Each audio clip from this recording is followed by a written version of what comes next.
மாத்திரமில்லாமல் ரட்சிப்புக்கு ஏதுவான மனம் திரும்புதலை உண்டாக்குகிறது. லௌகீக துக்கமோ மரணத்தை உண்டாக்குகிறது. அல்லேலூயா. தேவனுக்கேற்ற துக்கம்.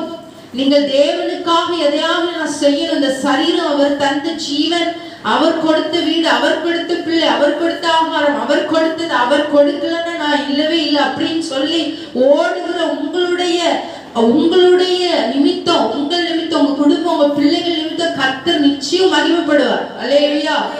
அதுல எந்த கஷ்டம் வந்தாலும் சரி, எவ்வளவு பெரிய புயல் அடிச்சாலும், எவ்வளவு பெரிய பாரங்களை தூக்கி போட்டாலும் நீங்க அப்படியே தான் நிற்பீங்க. அல்லேலூயா. ஏன்னா தேவனுக்கு துக்கம் உங்களை நேர்வழியிலே நடத்தி கொண்டு போகும்.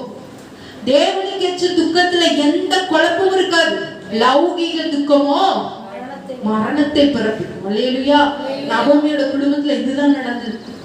அவங்க பெத்லகேம்ல இருந்து, இது என்னுடைய கோத்திரம், நான் இங்க லேவியின் கோத்திரம் வந்த இடம், இது என்னுடைய தேசம், இது கர்த்தர் எனக்கு கொடுத்த தேசம் அப்படிங்கறதெல்லாம் இல்ல. அங்க போய் அவங்க மரணத்தை தான் சந்திச்சாங்க. ஆமென். அல்லேலூயா.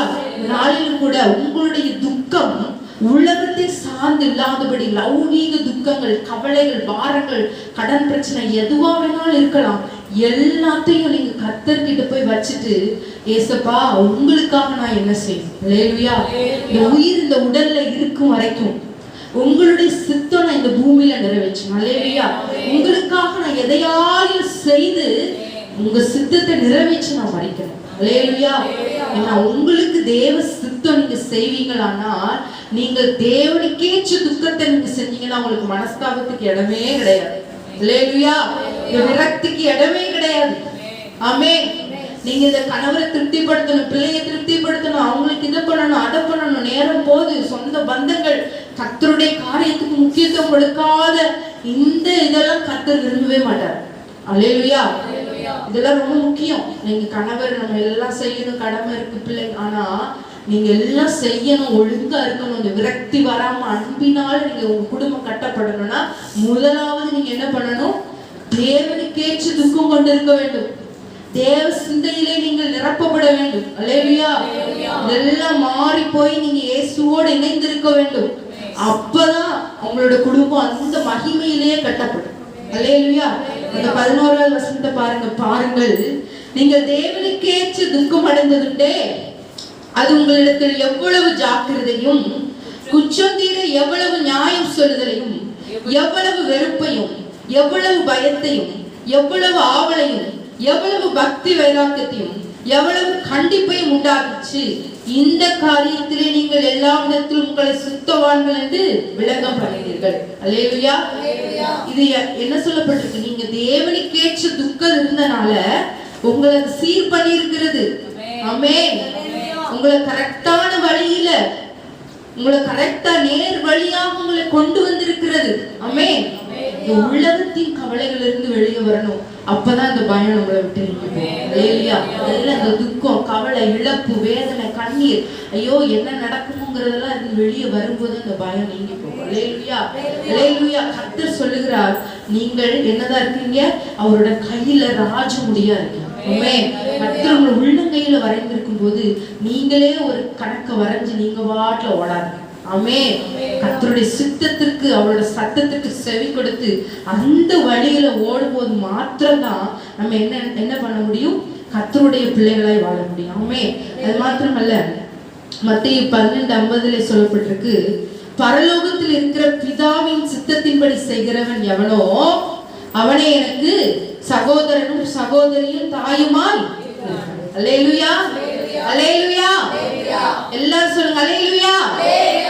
இதான் மேலான அனுபவம். ஆமென். பரலோகத்தில் இருக்கிற பிதாவின் சித்தத்தை செய்கிறவன் அவனை. எங்க பரலோகத்துல போய் பிதா சித்தம் செய்ய போறீங்களா? என்ன சொல்லப்பட்டிருக்கு வசனம்? பரலோகத்துல போய் பிதாவின் சித்தத்தை செய்ய போறீங்க? இல்லங்க, இந்த மண்ணு, அல்லேலூயா, மண்ணினால கர்த்தர் மகிமைப்படணும். நீங்க பெத்லகேம்ல பஞ்சத்துல இருந்தாலும் மண்ணினால கர்த்தருடைய சித்தத்தை மகிமைப்படும்படி செய்ய வாஞ்சிக்கிற ஆவி உங்களுக்குள்ள வேணும். அல்லேலூயா. பிதாவின் சித்தத்தை செய்கிறவன் தாயும் சகோதரனும். அவர் சொல்றாரு, எனக்கு என்னது? தாயும் சகோதரியும் சகோதரனுமா இருக்கிறீங்க. அல்லேலூயா. யாராவது இந்த உறவுகளை கைவிட்டுட்டு எதுவுமே வேண்டாப்பான்னு ஓடிப்பீங்களா? இல்ல. தன் பிள்ளை தன் தாய்க்கு கண்டிப்பா செய்ய வேண்டியது செஞ்சுதான் ஆகணும். ஆமென். அதே போலதான் சகோதரனும் சகோதரியும் அப்படிதான். இவ்வளவுதான் நம்ம குடும்ப பிணைப்புல கெட்டப்பட்டாலும் நம்ம சகோதரரையும் சகோதரியும் பார்க்கும்போது நமக்குள்ளேயே தான் ஆட விட்டாலும் ஆடும். ஐயோ என்னோட சகோதர சகோதரிகள் வந்திருக்காங்களே, எதையாவது நம்ம என்ன பண்ணுவோம், வாஞ்சித்து செய்வோம். பாத்தீங்களா? கர்த்தர் சொல்றாரு, பிதாவின் சித்தத்தை செய்கிற நீங்கள் எனக்கு இப்படியே இருக்கிறீர்கள். அல்லேலூயா. உங்களுக்கு ஒரு குறையும் வராது. ஆமென். அவருடைய தாயாக சகோதர சகோதரிகளாக இருக்கிறீங்க. கர்த்தர் உங்களுக்கு ஒரு குறையுமே வைக்க மாட்டார். ஆமென். இதுல பிதாவின் சித்தத்தை நம்ம செய்யலன்னா பரலோகத்துல இருந்து இந்த ஒத்தாசை நமக்கு வராது. ஆமென். நல்லா அறிஞ்சுக்கோங்க, உங்களோட வாழ்க்கையில இந்த தேவ சித்தத்தை கேட்டு செய்கிற அனுபவம் ஒரு நாள் இருக்கணும். இதில் அநேக தேவ சித்தத்தை நீங்க செய்ய நீங்க பிரயாசப்படும் போது அநேக மனுஷ சத்தங்கள் கேட்கப்படும். அல்லேலூயா. உலக காரியங்கள் நம்மிடத்திலே வந்து நிற்கும். ஆனாலும் வழி இதுவே, இதிலே நடவுங்கள் என்று உங்களுக்கு பிறகால ஒரு சத்தம் கேட்கும். அல்லேலூயா. அதை கேட்டு நடக்கிறவர்கள் பெத்லகேம் பஞ்சத்திலே கர்த்தர் உங்களை மகிமையாய் கர்த்தர் உங்களை உயர பண்ணுவார். ஆமென். அல்லேலூயா. இந்த நாளிலும் கூட கர்த்தர் சொல்லுகிறார், நீ பயப்படாதே. அல்லேலூயா. மகளே, நீ பயப்படாது. நீ பயந்து அநேக காரியங்களை இழந்து விட்டாய். அல்லேலூயா. நீ பயந்து பயத்துக்குள்ள எவ்வளவு இருக்கு பாத்தீங்களா? சாதாரண பயம் தானே இல்ல. இந்த பயம்ங்கிறது எங்க இருந்து ஸ்டார்ட் ஆகுறது? எல்லாத்தையும் சுத்தி அடிச்சு வர்றதே ஒரு மனுஷனுக்கு பயம். ஆமென். பயப்படக்கூடாது. என் பிள்ளை என்னுடைய இல்ல, கர்த்தர் கொடுத்தது. ஆமென். பயப்படாம கர்த்தர்கிட்ட வச்சுட்டு அவர் சமூகத்துல அவரோட வல்லமைய, அவருடைய நித்தமும் அவர் வல்லமை நாடுகள் என்று சொல்லப்பட்டிருக்குது, அவரை தேடி உட்காரும் போது கர்த்தர் உங்களை ஆசீர்வதிக்க வல்லமையில அவராக இருக்கிறார். அல்லேலூயா. அது மாத்திரமல்ல, தேவன் சொல்றாரு, பயப்படாதே, உனக்கு வேண்டியபடி எல்லாம் செய்வேன். அல்லேலூயா. யாரு சொல்லுவா இப்படி? யாரு சொல்லுவா? யாராவது சொல்லியிருக்காங்களா? உனக்கு என்ன வேணுமோ எல்லாம் நான் செஞ்சு தரேம்மா. அல்லேலூயா. அப்படி சொல்ற ஒரு ஆள் கிடைச்சிட்டா அவ்வளவுதான், நம்மளாம் இங்க இருக்க மாட்டோம், அப்படி பறந்துட்டே இருப்போம். ஆமென். ஆனா இயேசுப்பா சொல்றாருங்க, ஆமென், உனக்கு வேண்டியபடி எல்லாம் செய்வேன், நீ கவலைப்படாத. அல்லேலூயா. செய்ய வேண்டியது என்ன? இந்த பயத்தை தள்ளணும், கர்த்தரிடத்துல இருக்கணும். அல்லேலூயா. நான் அவனுக்கு வேண்டியபடி செய்வேன். அதே போல இது நகோமி முதலாவது நாம் பார்த்த பெண். என்ன பார்த்தோம்? அவளுடைய இழப்புகள், அவள் பயத்தினாலே எதெல்லாம் அவ செய்யக்கூடாத செஞ்சு எவ்வளவு இழந்து கர்த்தருடைய வழியை விட்டு போனதான ஒரு குடும்பம். அல்லேலூயா. நம்ம இப்படி இல்லாதபடி தேவ சித்தத்திற்குள்ளே இருக்க கர்த்தர் கிருபை செய்வார்கள். அது மாத்திரமல்ல, இன்னும் ஒரு பெண்ணை குறித்து நாம் பார்க்க போகிறோம். இன்னொரு பெண் பயம் இருந்தாலும் அது தேவ சந்நிதியில போய் ஜெயிக்கிற ஒரு பெண். அல்லேலூயா. அல்லேலூயா. ஜெயிக்கணும். ஆமென். ஜெயம் எடுக்கதான் கர்த்தர் உயிரோடு இருந்திருக்கிறார். அல்லேலூயா. ஜெயிக்கக்கூடிய கிருபையை கர்த்தர் நமக்கு கொடுத்திருக்கிறார். அல்லேலூயா. எவ்வளவோ ஜெயிச்சிட்டோம். ஆமென். எவ்வளவோ ஜெயிச்சிருக்கிறோம். ஆமென். ஒரு பெண்களா இருந்து யோசிப்போமானால் எவ்வளவோ பிள்ளைகளை பெற்றெடுத்து அதெல்லாம் பெரிய விஷயம். ஆனா கர்த்தர் நமக்கு எவ்வளவோ கிருபையை கொடுத்து எவ்வளவோ ஜெயித்து கொண்டு வந்திருக்கிறோம். ஆமென். அது கர்த்தருடைய கிருபை மாத்திரம். ஆனா கர்த்தர் சொல்றாரு, இன்னொரு ஜெயம் உனக்கு தேவை. ஆமென். இன்னும் ஜெயம் தேவை. ஜெயம் நமக்கு எப்பவுமே இருந்துகிட்டே இருக்கணும். இந்த தோல்வி மனப்பான்மை, கவலை, துக்கம், கஷ்டம்லாம் வராம இருக்கணும். இதெல்லாம் விட்டு ஓடணும். உனக்கு வேண்டியபடி நான் செய்யணும்னா நீ ஜெயிக்கணும். ஆமென். அல்லேலூயா. யாரு அந்த ஜெயத்தை எடுத்துதான் அந்த பெண் பார்க்கலாமா? 1 சாமுவேல் 1வது அதிகாரம் 6வது வசனம். கர்த்தர் அவர் கர்ப்பத்தை அடைத்தபடியினால் அவளுடைய சக்கலத்தை அவளை துக்கப்படுத்தும்படியாக அவளை மிகவும் விசனப்படுத்துவாள். அல்லேலூயா. யாருன்னு தெரியுதா? அன்னாள். ஆமென். அன்னாளுக்கு, நகோமிக்கு எப்படி உயிர் பயம் இருந்ததோ அன்னாளுக்கு ஈக்குவலா அதே பயம், அதே வேதனை, அதே கலக்கம். இந்த நகோமியினுடைய ஆழத்தை வேதம் சொல்லவில்லை, ஆனால் அன்னாளின் ஆழத்தை வேதம் இங்கே சொல்லிவிட்டது. ஆமென். வேதத்துல சொல்லப்பட்டாயாச்சு. நகோமியின் ஆழம் நம்ம வெறும் நகோமி போனா வந்து அப்படிதான் வாசிக்கிறோம். ஆனா அங்க ஒரு பெரிய ஆழம் இருக்கு, அவங்க பயந்து போனதில்லை. ஆமென். அவங்க பயப்பட்டதுக்கு ஒரு பெரிய பேக்ரவுண்டே அங்க இருந்தது. ஆமென். ஆனா இங்க சொல்லப்பட்டாச்சு, அன்னாள் அவள் மிகவும் விசனப்படுத்தப்பட்டாள். வார்த்தையினாலே அவள் ரொம்ப வேதனைப்பட்டாள். அந்த நாட்களிலே இஸ்ரவேலில பிள்ளை இல்லை அப்படின்னா 10 பிள்ளைக்கு குறைவா இருந்துச்சுன்னா அவங்களையே அந்த மக்கள் ஒரு மாதிரி பேசுவாங்களா? எத்தனை பிள்ளை? 10 பிள்ளைக்கு குறைவா இருந்ததுன்னா அவங்க ஒரு மாதிரி பேசுவாங்களாம். ஆனா அண்ணாளுக்கு பிள்ளையே இல்லை. எப்படி இருக்கும் யோசிச்சு பாருங்க, எப்படி இருக்கும்? இன்னைக்கு நம்மள எல்லாரும் பேசுறாங்க, ஒரு வீடு கூட இல்லை, வாடகை வீட்டுல இருக்கா பேசுறாங்களா? எப்படி இருக்கு? போயிட்டு வர்றோம், ஐயோ ஏசப்பா வீடு இல்லையே. இதே போலதான் அண்ணாளுக்கு நமக்காவது வாடகை வீடு இருக்குங்க, ஆனா அண்ணாளுக்கு இல்லவே இல்லைங்குது வேதம். ஆமென், ஆமென். அந்த இடத்துல அவ இருக்கும்போது அவளோட வேதனையை கொஞ்சம் நம்ம அனலைஸ் பண்ணணும். ஆமென். மிகவும் விசனப்பட்டாள், விசனப்படுத்தினாள், அவளை துக்கப்படுத்தினாள். வார்த்தையினாலே அவளுடைய சக்காலத்தினா யாரு? கனவுக்கு 2வது. ஏன்னா குழந்தை இல்லை, இத்தனை வருஷம் ஆயிட்டு குழந்தை இல்லைன்னா மாத்து அடுத்த ஆளு. அப்போ நடந்தது, இப்போ இல்லை. அல்லேலூயா. அப்போ நடந்த காரியத்தை நான் சொல்லி கொண்டிருக்கேன். இஸ்ரவேல் ஜனங்கள் மத்தியில இருந்த கலாச்சாரம் அப்போ இந்த நடந்தது. அப்போ மாத்தி உடனே அடுத்த பிள்ளைக்கு வெளிநாளுக்கு பிள்ளை பிறந்துகிட்டே இருக்குது. அவள் ரொம்ப வேதனை அடைந்து, அவ வேதனையில இருந்து என்ன பண்றாரு? 1 சாமுவேல் 1:10 எடுத்து வாசிங்க. அவள் போய் மனம் கசந்து மிகவும் அழுது கர்த்தரை நோக்கி விண்ணப்பம் பண்ணி. அல்லேலூயா. அவளுக்கு வேதனை இருந்தது, அவளுக்கு மிகுந்த துக்கம், அவளுடைய எல்லாவற்றிலும் அவள் ஒடுக்கப்பட்டிருந்தாள். ஏன்னா ஒருத்தி மட்டும் அவளுடைய சக்களத்தி மத்தி எனக்கு தெரிஞ்சு அவ மாத்திரம் பேசியிருக்க மாட்டாள். அவளுடைய சக்காலத்தியுடைய அம்மா, அவங்களுக்கு இந்த தங்கச்சி, இப்படி ஒரு பெரிய பேக்ரவுண்டே இருந்திருக்கும். அப்படிதானே? இன்னைக்கு ஒருத்தர் நமக்கு நேரம் பேசுறாங்கன்னு பார்த்தா அந்த ஒரு விஷயத்த யார் சொன்னான்னா அவதான் பக்கத்து வீட்டு தெருவில் உள்ளவ சொன்னான். அது யார் சொன்னா அது வந்து அப்போ எங்க வரைக்கும் நம்ம நியூஸ் போயிட்டு நமக்கு எவ்வளவு வேதனை. இதே போலதான் அவளுக்கு வேதனை, மிகவும் கொடிய மன கிளேசம், அவளுக்குள்ளே போராட்டம். ஆமென். அவளால என்ன செய்யன்னு தெரியல. எதை வேணாலும் வாங்கிடலாம்ப்பா, எதை வேணாலும் வாங்கிடலாம். ஆனா அந்த குழந்தைய யார் தான் கொடுக்கணும்? அவரு தான் கொடுக்கணும். ஏன்னா வசனம் என்ன சொல்லுது?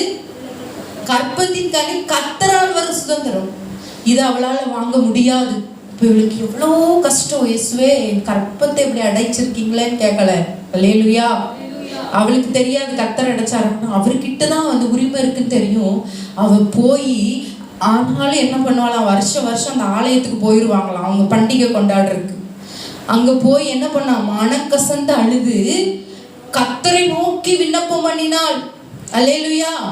நகோமியின் குடும்பம் பண்ணாததை அன்னாள் தனி ஒரு நபராக போய் பண்ணினாள். அல்லேலூயா.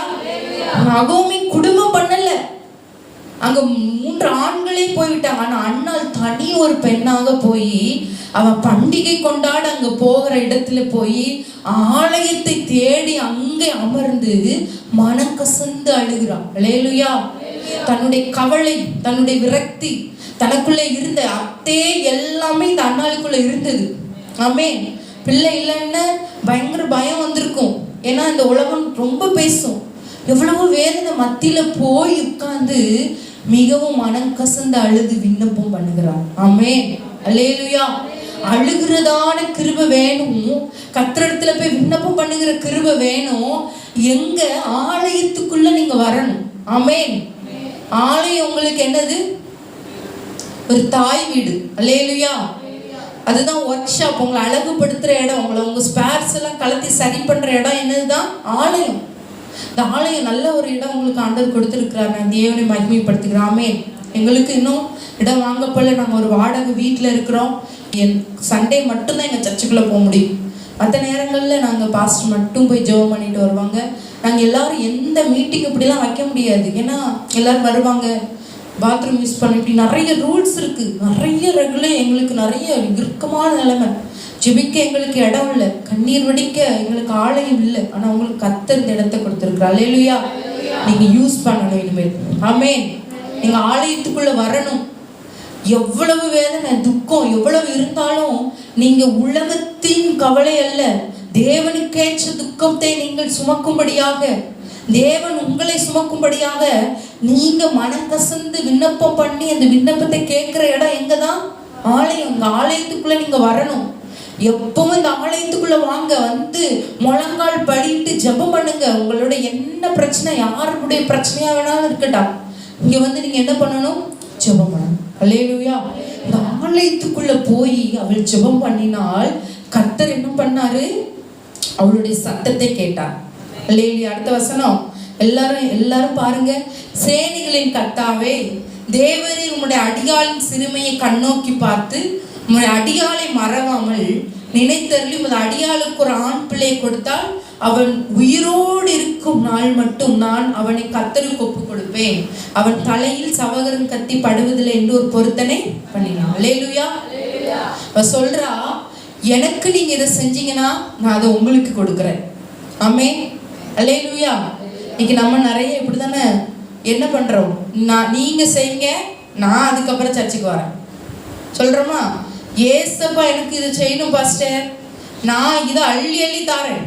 எங்களுக்கு அனுபவம் இருக்குது சொல்லுவாங்க. அப்படி யாராவது சொல்லிட்டாங்கன்னா ஸ்ட்ரைட்டாவே பாஸ்டர் சொல்லிடுவாங்க. அவர் உங்ககிட்ட கேட்க மாட்டார் சிஸ்டர், கர்த்தர்கிட்ட அவர் ஃபர்ஸ்ட் செய்யணும், அப்புறம் நான் கொடுக்கணும், இதெல்லாம் நீங்க சொல்லக்கூடாது. அல்லேலூயா. அண்ணாள் ஜெபிக்கிறாள், வேதனையின் மத்தியிலே போய் பொருத்தனை பண்ணுகிறாள். அல்லேலூயா. கண்ணீரோடு போகிறாள். நான் கொடுக்கிறேன் ஏசப்பா. அவளுக்கு இல்லைங்க. அல்லேலூயா. அவகிட்ட இல்ல, அவகிட்ட பிள்ளை இல்ல. அவளுக்கு தெரியாது கிடைக்குமா இந்த ஏசப்பா. ஜெபத்தை எத்தனை வருஷம் கேட்கிறாருன்னு தெரியல. அங்க சொல்லப்பட்டிருக்கு வருடம் தோறும் போய்கிட்டே இருக்காங்க. அப்ப எத்தனை வருஷம் தெரியல. அப்போ அவ சொல்றா, நான் தாரேன் ஏசப்பா, நீங்க எனக்கு தந்தா தாரேன்னு சொல்ல, நீங்க எனக்கு தாங்க, நான் உங்களுக்கு தந்துடுறேன். அல்லேலூயா. அல்லேலூயா. எந்த அளவினால் அளக்கிறீர்களோ அதே அளவினால் அளக்கப்படும். ஆமென். நீங்க எந்த அளவினால் விசுவாசிக்கிறீர்களோ, உங்க சபைகளுக்கு கொடுக்கிறீர்களோ, ஊழியங்களுக்காக கொடுக்கிறீர்களோ, ஜெபிக்கிறீர்களோ, புலம்புகிறீர்களோ, அதே அளவு தேவன் அளக்க வல்லவர். கூட குறையெல்லாம் கிடையாது, இன்ச்லாம் கிடையாது. அப்படியே அவர் உங்களுக்கு செய்யணும்னா நீங்க அவருக்கு செய்யணும். ஆமென். உபவாசம் இருக்கணும், ஜெபிக்கணும், கொடுக்கணும், நடக்கணும், எல்லாம் சுத்தி நீங்க நடக்கணும். அல்லேலூயா. அவருக்காக செய்யாம அவர் உங்களுக்கு என்ன பண்ண மாட்டாரு? செய்ய மாட்டார். அவர் செஞ்சதுக்கு அப்புறம் நான் செய்யறேன், இதெல்லாம் நீங்க பேசவே கூடாது. கண்டிப்பா நீங்க ஒண்ணுமே பெற்றுக்கொள்ள முடியாது. ஆமென். நீங்க செய்யணும். முதலாவது நீங்க இறங்கி என்ன பண்ணணும்? செய்யணும். அப்பதான் அவர் உங்களுக்கு எதையாவது செஞ்சுட்டே இருப்பார். அல்லேலூயா. அவள் சொல்லுகிறபடியே கர்த்தர் அவள் விண்ணப்பத்தை கேட்டு அவளுக்கு ஒரு ஆண் பிள்ளை கொடுத்தார். அல்லேலூயா.